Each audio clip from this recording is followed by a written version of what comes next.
Si a alguno le hace falta alguna Biblia, puede levantarla y se la hace llegar con mucho placer.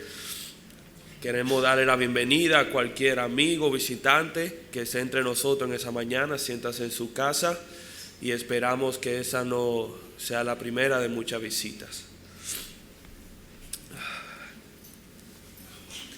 Hay un principio básico que nosotros vemos que gobierna la creación. Posiblemente no es nada intelectual ni complicado, pero eso no quita su importancia y el hecho que debemos tenerlo presente. Y es el hecho de que todo lo que ha sido creado fue creado con un propósito. Nada que existe simplemente existe porque sí. Nosotros vemos eso en el diario vivir, el hecho de que si hay una silla, esa silla fue creada con el propósito de uno poder sentarse. Si vemos un bombillo, el bombillo fue creado con el propósito de alumbrar. Las bocinas y el micrófono que nos ayudan esa mañana fue creado con el propósito de poder amplificar el sonido y las voces. El aire acondicionado que podemos disfrutar, damos gracias a Dios por ello, fue creado con un propósito y es poder refrescar el ambiente y poder aclimatizar nuestro entorno. Pero ese principio no proviene solo del hombre. No proviene solo del hombre, sino que también es de Dios. Y nosotros vemos eso en la misma creación de Dios. En cómo Dios habló en el principio, cómo Dios creó y por medio de su palabra fue creado. Pero todo aquello que fue creado por Dios también fue creado por un propósito. El sol, los mares, los animales, por grande o pequeño que sean, los órganos de nuestro cuerpo, cada uno de los órganos y componentes de nuestro cuerpo, todos ellos cumplen un propósito y una función. Cada una de la creación cumple un propósito para el cual fue creado. No existe nada creado sobre la faz de la tierra o sobre en cualquier lugar de la creación que no cumpla un propósito. Pero si fuéramos a hablar en ámbitos espirituales, el mismo principio también se aplica. Esto incluye en el tema que vamos a hablar en esa mañana a su iglesia, la iglesia de Cristo Jesús, la cual nosotros sabemos que Cristo compró por medio de su sangre preciosa, habiendo entregado su vida en la cruz del Calvario, habiéndola redimido de la esclavitud del pecado y la estableció, la edificó y la preserva únicamente para cumplir el propósito para el cual está aquí. Nosotros como iglesia tenemos un propósito por el cual hemos sido salvados. Tenemos un propósito por el cual hemos sido llamados. Pero la pregunta que quiero hacerle en esa mañana es: ¿qué pasa cuando la iglesia no cumple el propósito para el cual fue creado? ¿Qué pasa cuando la iglesia no cumple esa encomienda, ese propósito, esa meta para la cual fue llamada y rescatada? Nosotros podemos decir muy claramente que tal iglesia no sirve más que un bombillo quemado. No sirve nada más que cuando algo no deja de cumplir su propósito, pues entonces desechado y reemplazado por una nueva. Y esa mañana vamos a ver el ejemplo de una iglesia que triste y lamentablemente no cumplió el propósito para el cual fue llamado. Vamos a ver en esta mañana el ejemplo de la iglesia de Sardis, que se encuentra en Apocalipsis capítulo 3, una iglesia a la cual el mismo Señor Jesucristo señala como muerta. Les voy a pedir que me acompañen por favor a Apocalipsis capítulo 3 versículo 1, y esta mañana vamos a ver dos críticas sobre la iglesia de Sardis. Algunos podrán recordar que allá hace varios meses comenzamos a hacer un pequeño estudio de el mensaje que el Señor Jesucristo había enviado a estas 7 iglesias de Apocalipsis. Ya nosotros hemos visto todo el capítulo 2 y hoy comenzamos el capítulo 3 y llegamos aquí a esta iglesia.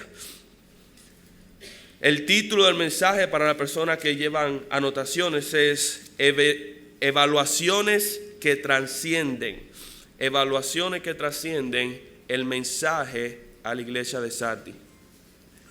Dice la palabra de Dios en Apocalipsis capítulo 3. Dice: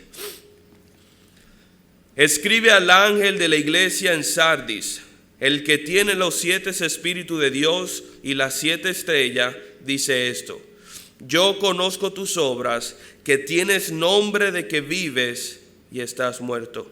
Sé vigilante y afirma las otras cosas que están por morir, porque no he hallado tus obras perfectas delante de Dios. Acuérdate pues de lo que has recibido y oído y guárdalo y arrepiéntete. Pues si no velas, vendré sobre ti como ladrón y no sabrás a qué hora vendré sobre ti. Pero tienes unas pocas personas en Sardis que no han manchado sus vestiduras y andarán conmigo en vestiduras blancas porque son dignas. El que venciere será vestido de vestidura blanca, y no borraré su nombre del libro de la vida, y confesaré su nombre delante de mi Padre y delante de sus ángeles. El que tiene oído, oiga lo que el Espíritu dice a las iglesias. Que el Señor bendiga su palabra.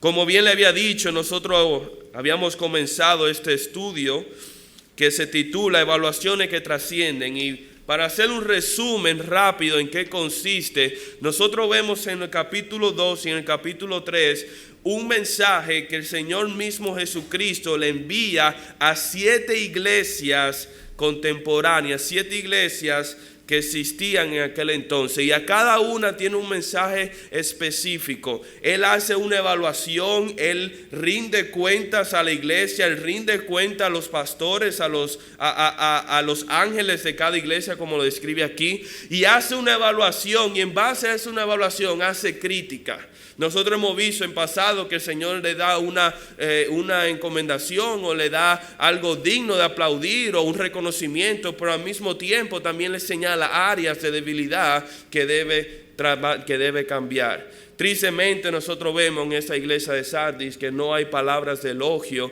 y no hay reconocimiento, simplemente hay una reprensión. Pero la razón por la cual es importante para nosotros estudiar este mensaje y ver estas evaluaciones es porque esas evaluaciones que fueron hechas miles y miles de años atrás, hoy en día son relevantes para nosotros como iglesia. Hoy en día podemos estudiar estas evaluaciones e identificarnos nosotros mismos y tratar de no cometer aquellos errores que pudieron haber cometido esas iglesias y tratar de imitar aquellas cosas buenas que sí hicieron esa iglesia. Y es así como nosotros llegamos en esta mañana al mensaje que el Señor le da a la iglesia en la ciudad de Sardis. La ciudad de Sardis era una ciudad ubicada a 45 kilómetros al sudeste de Tiatira. Ustedes recordarán que Tiatira fue la última iglesia que nosotros vimos. Era una ciudad famosa por su mercado de joyas y textiles, específicamente por su fabricación de lana. Y esta ciudad llegó a tener gran estima, llegó a tener gran reputación. Era una ciudad prestigiosa en su mayor apogeo. Pero después vino la invasión del imperio persa y eso causó un declive en su majestuosidad y en su reputación. Nuevamente vino la invasión del imperio romano y aunque pudo levantarse un poco, nunca se comparó su actual esplendor con el postrero. Se dice de esta ciudad que ninguna ciudad en Asia presentaba un contraste más deplorable del pasado esplendor y la declinación continua presente. En otras palabras, era una ciudad que se gloriaba de un gran pasado, sin embargo tenía un pobre futuro. Es interesante nosotros ver que la similitud entre esta ciudad y la iglesia que se encontraba en Sardis, la cual, como dice de antemano en el versículo 1, el Señor dice, tienes nombre de viva. En otra palabra, tienes reputación o tienes alarde de ser viva. Sin embargo, no es cierto. Y nosotros vemos aquí cómo comienza el Señor Jesucristo y vamos a ver la primera crítica que Él hace a esta iglesia, que es una crítica negativa, y nosotros vemos eso en el versículo 1 cuando el Señor dice, escribe al ángel de la iglesia de Sardis, el que tiene los 7 espíritus de Dios y las 7 estrellas, dice esto, yo conozco tus obras. Y es interesante y es a la vez importante nosotros señalar esta frase que nosotros vemos aquí. En el pasado nosotros hemos hecho hincapié sobre lo que significa el hecho de que yo conozco tus obras, que el Señor Jesucristo conoce tanto las obras de esta iglesia como las obras de nosotros como iglesia, como las obras de cada uno de nosotros como persona individual. Y esto debe producir en nosotros una de dos reacciones: o un alivio o un temor. O un alivio siempre y cuando nosotros estemos caminando en obediencia, estemos caminando en sumisión y cumpliendo el propósito para el cual fuimos llamados. O simplemente puede causarnos temor porque sabemos que no estamos siendo fieles y no estamos cumpliendo lo que el Señor ha dicho. Cristo conoce todas nuestras obras, todas y cada una de ellas, aquellas que posiblemente pasan desapercibidas, aquellas que nosotros pensamos que nadie se da cuenta, Cristo se da cuenta. Aquellas que nosotros hacemos en lo oculto, Cristo la conoce. Incluso nuestros pensamientos y nuestra actitud, lo que esté en nuestra cabeza y en nuestro corazón, nuestros deseos e intenciones, también son conocidas por parte de Dios.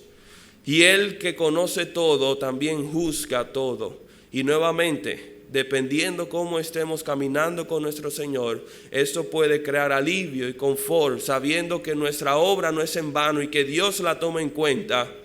O puede infringir temor, saber que no estamos haciendo lo que el Señor ha encomendado y por ello tendremos que rendir cuenta. Jesús conoce nuestras obras como conocía las obras de la iglesia de Sardis. Y aquí viene con la crítica o la evaluación que le hace Jesucristo a esta iglesia. Número 1, le dice: tú tienes apariencia que está viva. Cristo señala de que la iglesia de Sardis tiene nombre de que vive. En otras palabras, aparenta, tiene una fachada, comunica un mensaje de que es una iglesia viva, que es una iglesia exitosa, que es una iglesia que está cumpliendo aquello que el Señor ha hecho y por la cual lo ha llamado. Pero hermano, tenemos que tener mucho cuidado, porque aunque bien sabemos que las apariencias engañan, no solamente es en el mundo secular, sino también aquí en nuestra vida espiritual. Las apariencias simplemente no son fieles a la realidad en la mayoría de los casos, y tenemos que tener esto pendiente. El Señor Jesucristo habla en Mateo capítulo 22, versículo 28, haciendo referencia a los fariseos. Mira lo que dice el Señor Jesucristo: así también vosotros, por fuera a la verdad, os mostráis justo a los hombres, pero por dentro estáis llenos de hipocresía e iniquidad. Y esto le dice el Señor Jesucristo a los líderes fariseos, a los líderes espirituales de Israel. Y le dice: ante los ojos del hombre y de todo el pueblo de Israel, tú tienes apariencia de justicia y tienes apariencia de verdad. Sin embargo, yo sé que dentro de ti no eres más que hipócrita y lleno de iniquidad. Las apariencias engañan. Hoy en día nosotros podemos encontrar iglesias llenas, 4, 5, 7, 10 veces el tamaño de nuestra iglesia, completamente llena, domingo tras domingo. Y es fácil poder ver eso y decir: wow, mira una iglesia que el Señor está bendiciendo, mira una iglesia que está creciendo. No, puede que sí, puede que no, pero no deberíamos juzgarlo por su membresía.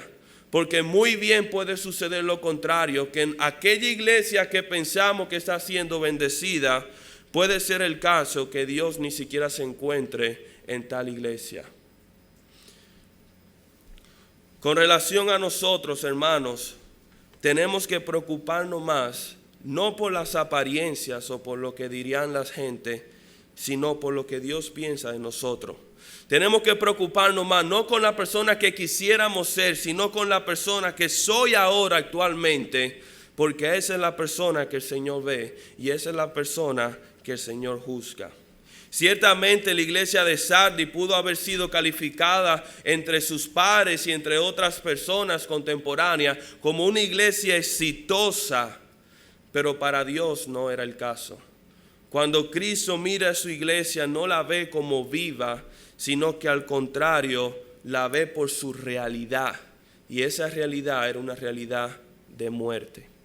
La iglesia de Sardis era una iglesia muerta. Yo recuerdo una ocasión cuando estábamos en el colegio, en la clase de lengua española, que hicieron una tarea, un proyecto en el cual nosotros teníamos que elaborar un discurso.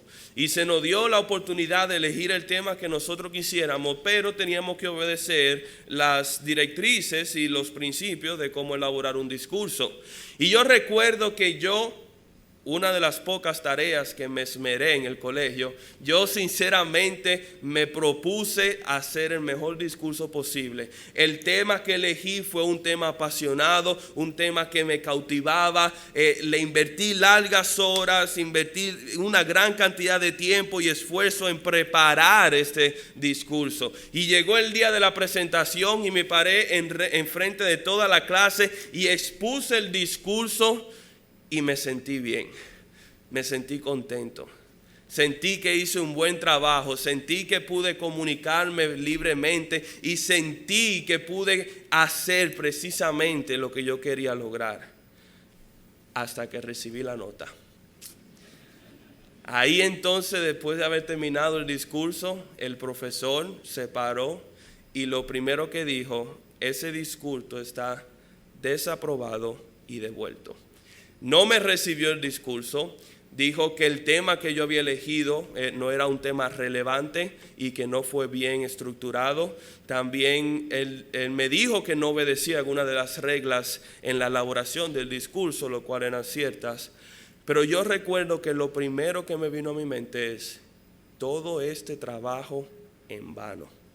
Todo el esfuerzo, todo el trabajo, toda la noche que yo duré elaborando este discurso, simplemente para recibir un reproche. Y ese sentimiento cautivador, ese sentimiento de desilusión, me arropó por completo. Y la razón por la cual yo le cuento esa historia, porque yo creo que ese fue el mismo sentir de esta iglesia, de haber pensado que estaba viva, de haber pensado que por haber recibido elogios y aplausos de otra persona que iba a ser aceptada delante de Cristo, y que cuando venga el Señor Jesucristo y lo primero que te diga: tú que pensabas que estabas viva, estás muerta. Esas palabras debieron ser penetrantes en el corazón si es que ellos eran sensibles al Espíritu Santo. Aquí nosotros vemos cómo esta iglesia es calificada como una iglesia muerta. Es asombroso y a la vez triste el hecho de que Cristo utilice la palabra muerta para señalar a esta iglesia. Si en verdad nosotros nos podemos a pensar y podemos a reflexionar, se supone que la palabra muerta nunca debería ser asociada con la iglesia de Cristo. Una de las características fundamentales de la iglesia es que la iglesia está viva en Cristo. ¿Y cómo puede una iglesia que ha sido redimida de la muerte, que ha sido rescatada de la condenación eterna, permanecer muerta o estar muerta? Decir que una iglesia está muerta es decir que un profesor o un maestro es analfabeta, o que un hospital es incapaz de proveer asistencia médica. La iglesia no debería estar muerta porque ha recibido vida y vida en abundancia de parte del Señor Jesucristo. También ha recibido la palabra de vida aquella que tiene el poder y la potestad de dar vida. Sin embargo, Cristo la califica como muerta. ¿Y quién soy yo para cuestionar a nuestro Señor Jesucristo? Él le da la evaluación y la señala como una iglesia que simple y llanamente está muerta. Pero entonces nosotros debemos hacer una pregunta: ¿por qué? ¿Por qué la iglesia está muerta? ¿Cuándo murió la iglesia? ¿Qué fue lo que llevó a la iglesia a su condición de muerta? Y la respuesta es sencilla: una iglesia es muerta o está muerta cuando no cumple el propósito para el cual fue creada. cuando no cumple la encomienda para la cual fue establecida, cuando no cumple el llamado para el cual fue rescatada de las tinieblas a la luz admirable. Si no cumplimos ese propósito, entonces simplemente somos muertos. ¿Cuál es el propósito de la iglesia? Permítame decírtelo brevemente. Propósito número 1, predicar el evangelio. Marcos capítulo 16, versículo 15 al 16, nuestro Señor Jesucristo, momentos antes de ascender al cielo, solo con sus discípulos, con sus 11 discípulos, le da esta comisión, le da esta encomienda y le dice, id, y les dijo, id por todo el mundo y predicad el evangelio a toda criatura. El que creyere y fuere bautizado será salvo, mas el que no creyere será condenado. La iglesia está para proclamar la obra de Cristo en la cruz del Calvario, porque hay todo un mundo que necesita de este mensaje y nosotros lo tenemos. Porque tenemos el evangelio de salvación, pero ¿cómo creerán en aquel que no han escuchado? ¿Y cómo irán si nadie le predica? Nosotros somos los que tenemos que ir y predicar el evangelio. Porque nosotros debemos dar por gracia lo que por gracia hemos recibido, que es ese mensaje de salvación, ese mensaje de esperanza y de vida eterna. La iglesia de Cristo debe ser un faro que alumbre en medio de la oscuridad y guíe a toda alma perdida a los pies de Cristo. Es el propósito primero de la iglesia, predicar el evangelio. Pero el segundo propósito también es parecido, edificar a los santos, edificar al pueblo de Cristo. Mateo capítulo 28, versículo 19, el pasaje paralelo al que nosotros habíamos leído, nos ilustra o complementa las palabras dichas por Marcos. Dice Mateo 28 lo siguiente: por tanto, id y haced discípulos a todas las naciones, bautizándolos en el nombre del Padre y del Hijo y del Espíritu Santo, enseñándoles que guarden todas las cosas que os he mandado. Y he aquí yo estoy con vosotros todos los días hasta el fin del mundo. Amén. La iglesia del Señor Jesucristo está aquí no solamente para proclamar el mensaje del evangelio, sino para edificar a aquellas personas que reciben el mensaje, confían en Cristo Jesús y vienen a ser parte del cuerpo de Cristo, que es su iglesia.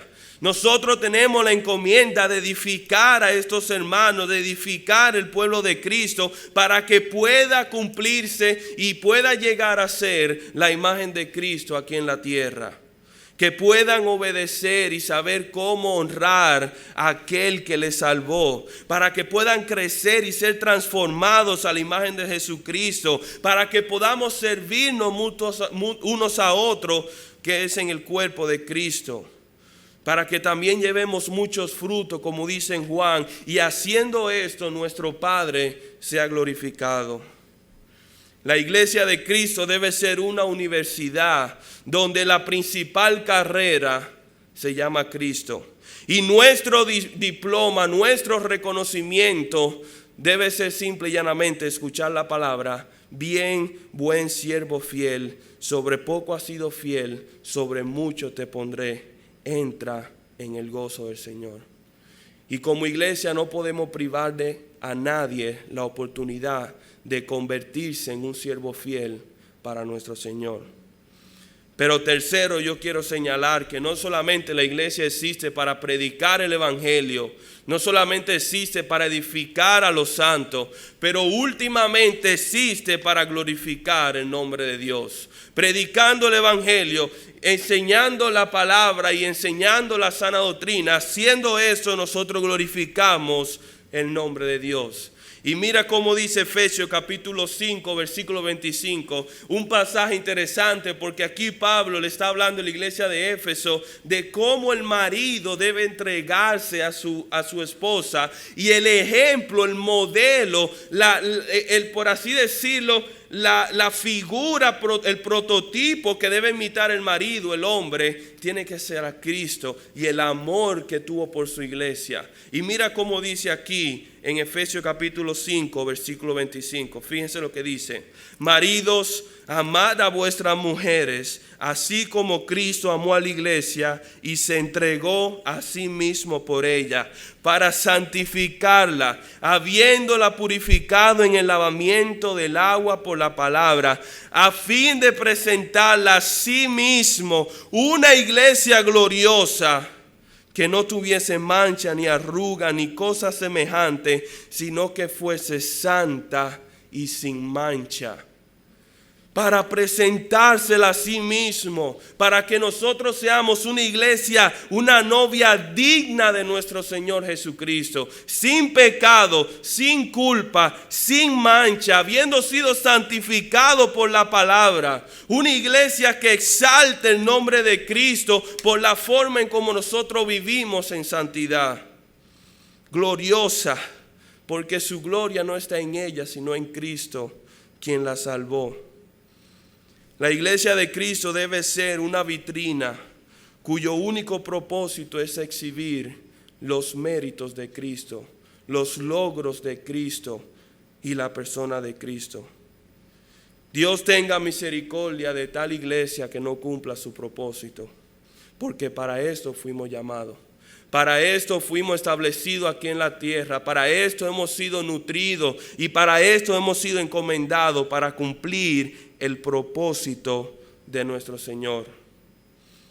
Pero no es suficiente nosotros ver nuestra iglesia y hacerle esta pregunta. No es suficiente nosotros preguntarnos si somos una iglesia que predica el evangelio o que estamos haciendo discípulos o que estamos glorificando el nombre de Dios. No, sino que esa misma pregunta tenemos que hacernosla nosotros mismos, porque nosotros somos la iglesia. No es el edificio, no son las paredes, ni el techo, ni la dirección donde nos encontramos. Sino nosotros somos la iglesia de Cristo. Por ende, nosotros tenemos que hacernos la misma pregunta: ¿acaso estoy yo predicando el evangelio? ¿Acaso estoy yo haciendo discípulos de Cristo? ¿Acaso estoy viviendo una vida de santidad que glorifica al Señor? Y antes de nosotros querer hacer esa pregunta al pastor o a los diáconos o a los ancianos, primeramente tenemos que hacérnosla a nosotros mismos. La iglesia de Sardis estaba muerta porque había cesado de cumplir el propósito para el cual fue creada. Se había convertido en una iglesia inútil para nuestro Señor Jesucristo. Tan inútil que era como si estuviera muerta. Pero esta tragedia no llegó de sorpresa, no sucedió de buenas a primeras, sino que fue el resultado de una apatía espiritual prolongada. Fíjate cómo dice el versículo 2 del capítulo 3. Dice así: sé vigilante. Esta es la amonestación que el Señor Jesucristo le da a la iglesia. Le dice: sé vigilante y afirma las cosas que están para morir, porque no he hallado tus obras perfectas delante de Dios. La iglesia de Sardis fue indiferente ante la progresiva decadencia espiritual a la que estaba experimentando. Y nosotros vemos esto en dos formas. Miren cómo dice aquí en versículo 2. Número 1, le hace el llamado y le dice: sé vigilante, estar en alerta, velar. La palabra vigilante o sé vigilante significa mantenerse en un estado continuo de vigilancia. También se pudiera decir que significa estar despierto. Y eso fue lo que la iglesia en Sardis no hizo. Básicamente la iglesia de Sardis se durmió en sus laureles. Ustedes saben lo que significa esa frase. Muchas veces la utilizamos con mucha frecuencia, pero desconocemos el trasfondo de esa frase: dormirse en sus laureles. En aquel entonces, en el tiempo de los imperios y de la conquista, muchas veces cuando llegaba un rey después de hacer una conquista, después de haber ganado una batalla, era recibido con laureles. Él ha recibido con esa planta de honra y reconocimiento y esplendor. Pero poco después de su victoria, en vez de ocuparse de sus deberes y en vez de ocuparse de su nación, lo que hacían era que descansaban. Se volvían insípidos, se volvían, por así decirlo, vagos en su gloria pasada. Y eso es lo que la población entonces señalaba, que tal emperador se había dormido en sus laureles. Y esta iglesia había dormido y se había descansado en su pasada gloria, en su pasado esplendor, y no había velado por su bienestar espiritual. Simplemente dejó de buscar el rostro del Señor. Pero mira lo que dice también en el versículo 2, le dice, no solamente le dice que esté pendiente, que despierte, que esté velando, sino que afirme aquello por lo que está por morir. No todo estaba perdido, pero todo estaba en camino de perdición. No todo estaba completamente desechado, pero lo poco bueno que quedaba corría el peligro de también morir. Porque era una decadencia, era una degradación progresiva. Y aquí el Señor le hace la llamada y dice, no permita que lo poco que tú tienes bueno también muera contigo. Nuevamente vemos cómo la apatía y el descuido en su relación personal produjo esta decadencia espiritual. Y es importante que nosotros señalemos algo aquí en ese punto. Es importante que nosotros notemos que esta iglesia no recibió ataques de falso maestro. No vemos ninguna falsa doctrina infiltrándose como hemos visto en otros pasajes, en otras iglesias. No había una amenaza de afuera que afligiera a la iglesia, sino que la mayor amenaza que tenía la iglesia era un sedentarismo espiritual. Era simple y llanamente un desinterés y apatía espiritual. Y el Señor Jesucristo le da un remedio. Le dice el problema, le dice la causa, pero ahora le dice la solución o el remedio. Y lo vemos aquí en el versículo 3, dice de la siguiente forma. Acuérdate pues de lo que has recibido y oído y guárdalo y arrepiéntete, pues si no velas, vendré sobre ti como ladrón y no sabrás a qué hora vendré sobre ti. Recuerda, es lo primero que dice el Señor Jesucristo, recuerda lo que has recibido. La iglesia de Sardis no carecía de entendimiento, sino que carecía de voluntad.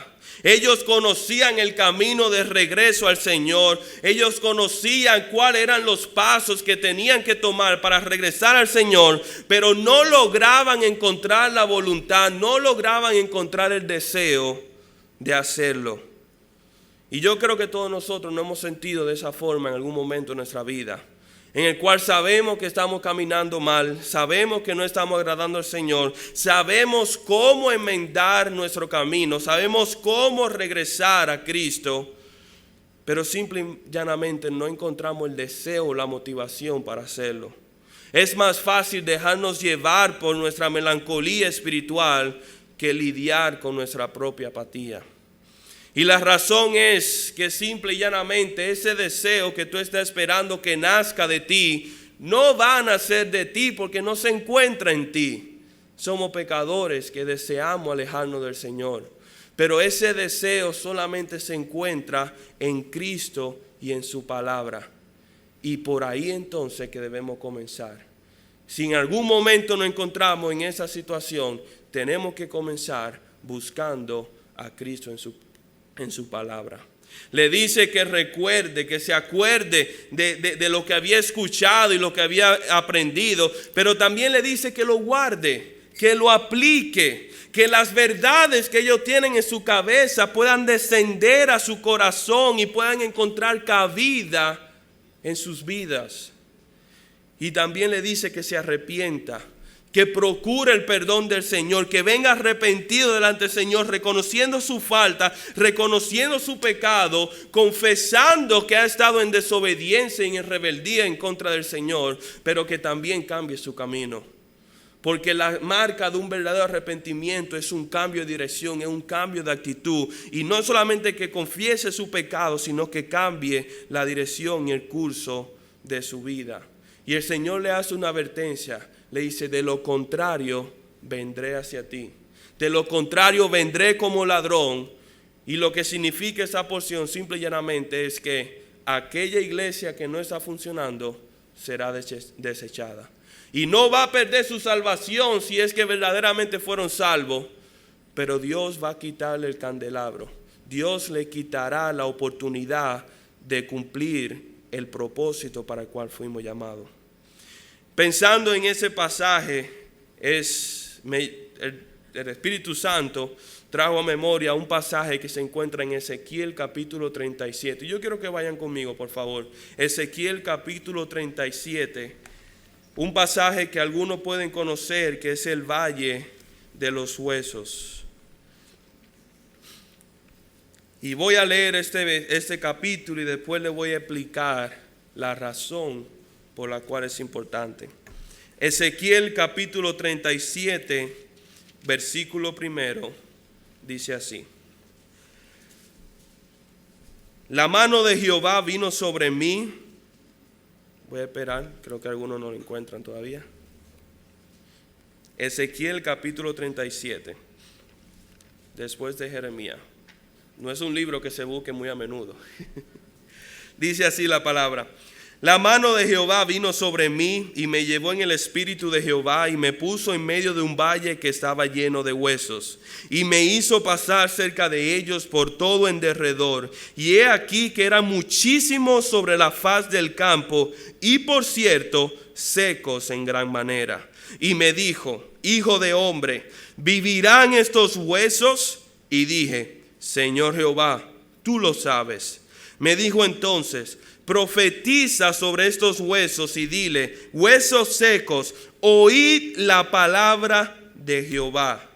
Así ha dicho Jehová el Señor a esos huesos. He aquí yo hago entrar espíritu en vosotros y viviréis, y pondré tendones sobre vosotros, y haré subir sobre vosotros carne, y os cubriré de piel, y pondré en vosotros espíritu, y viviréis, y sabréis que yo soy Jehová. Profeticé pues como me fue mandado, y hubo un ruido mientras yo profetizaba, y he aquí un temblor, y los huesos se juntaron, cada hueso con su hueso. Y miré y he aquí tendones sobre ellos, y la carne subió y la piel cubrió por encima de ellos, pero no había en ellos espíritu.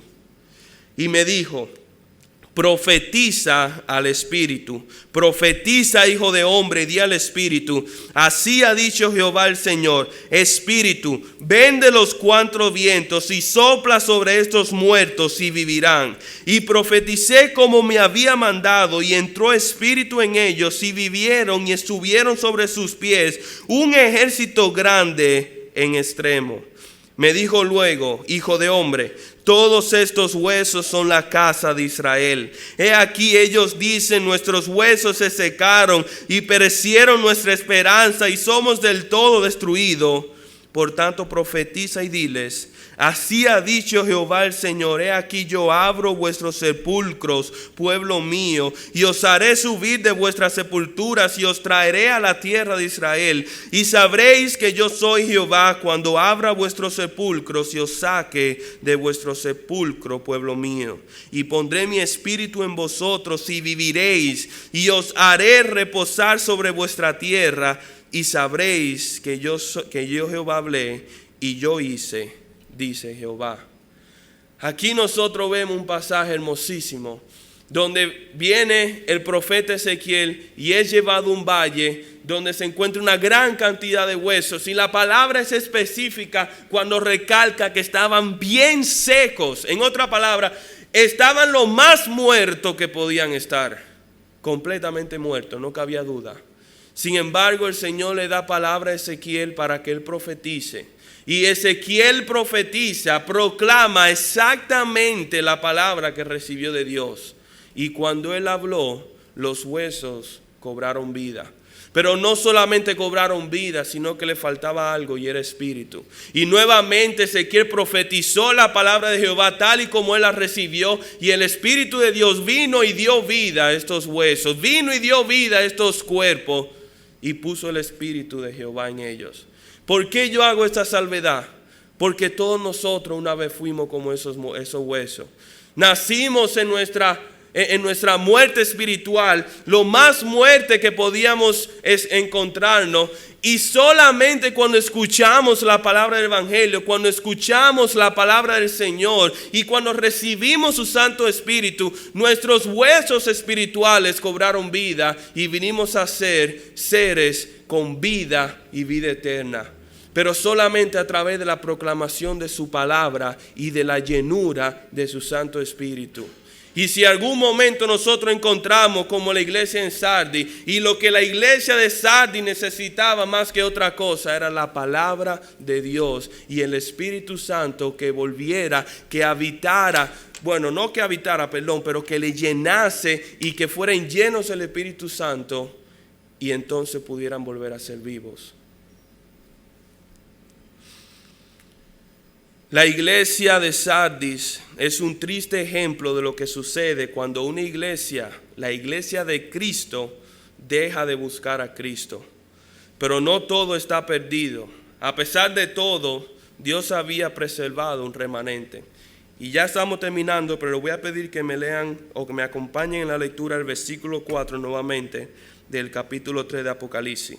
Versículo 4 dice: pero tienes unas pocas personas en Sardis que no han manchado sus vestiduras y andarán conmigo en vestidura blanca porque son dignas. Y el que venciere será vestido de vestidura blanca, y no borraré su nombre del libro de la vida, y confesaré su nombre delante de mi Padre y delante de mi ángel. Dios no ha abandonado su iglesia. Su iglesia puede alejarse de Cristo. La iglesia puede ser infiel a Cristo, pero Cristo permanece fiel y Cristo permanece con su iglesia. No la abandona. Y aún en estos tiempos más difíciles que vemos aquí en Sardis, aún en la condición en la que se encontraba, Dios mantuvo un remanente para gloria de su nombre y para el bienestar de la iglesia.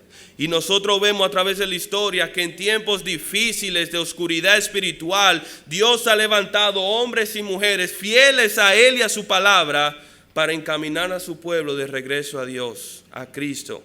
Tal fue el caso del profeta Esdras, que profetizó y restauró la adoración del pueblo de Israel. El mismo profeta Ezequiel que acabamos de leer. También fue el caso de Juan el Bautista y padres de la iglesia como fue Anastasio de Alejandrina, que predicó y defendió la Trinidad de nuestro Señor, de nuestro Dios, en un tiempo donde nadie aceptaba la doctrina de la Trinidad. Y todos conocemos el ejemplo de Martín Lutero, aquel hombre que en un momento de tremenda oscuridad, donde la iglesia católica controlaba la adoración a nuestro Señor, el Señor levantó a este hombre para que fuera heraldo y soldado, para que fuera proclamador de su verdad. Y la iglesia de Sardis no fue la excepción. Estos hombres que vemos aquí, esta persona dice aquí que no habían manchado su testimonio con el pecado, no habían cedido a la presión del pecado. Incluso cuando su propia iglesia se había alejado del Señor y había decaído, ellos se habían mantenido fiel a Cristo. Y el Señor les llama a ellos dignos de Cristo. Dios había preservado hombres santos y sin mancha para que sirvan de ejemplo a la iglesia de Sardis en lo que ellos debieron de haber sido, en lo que Dios esperaba de esta iglesia. Y la razón es que esta iglesia se había entregado a Cristo y Cristo la santificó. Es inevitable hacer el paralelismo entre estos hombres y lo que acabamos de leer en Efesios capítulo 5, versículo 26, cuando Jesucristo habla de su iglesia diciendo que la redimió para santificarla, habiéndola purificado en el lavamiento del agua por la palabra, a fin de presentarla a sí misma una iglesia gloriosa que no tuviese manchas, ni arruga, ni cosa semejante, sino que fuese santa y sin mancha. Y estos hombres se entregaron primeramente a Cristo y Cristo lo santificó y Cristo hizo la obra en ellos para presentársela a sí mismo como hombres dignos y santos delante del Señor. Y eso nos sirve a nosotros de ejemplo. Hermanos, tenemos dos opciones que nosotros vemos en este pasaje. El mismo Señor Jesucristo nos hace un contraste vivo en la misma iglesia. O podemos ser como el resto de la iglesia que se había dejado arrastrar por su apatía e indiferencia espiritual hacia Cristo, que había dejado de cumplir el propósito para el cual fue establecido. O pudiéramos ser como aquellos hombres que se habían entregado a Cristo en sumisión y obediencia para cumplir precisamente el llamado que ellos habían recibido, para cumplir el propósito para el cual el Señor los salvó. Yo oro, y es mi oración, de que seamos como los últimos y no como los primeros. Vamos a orar.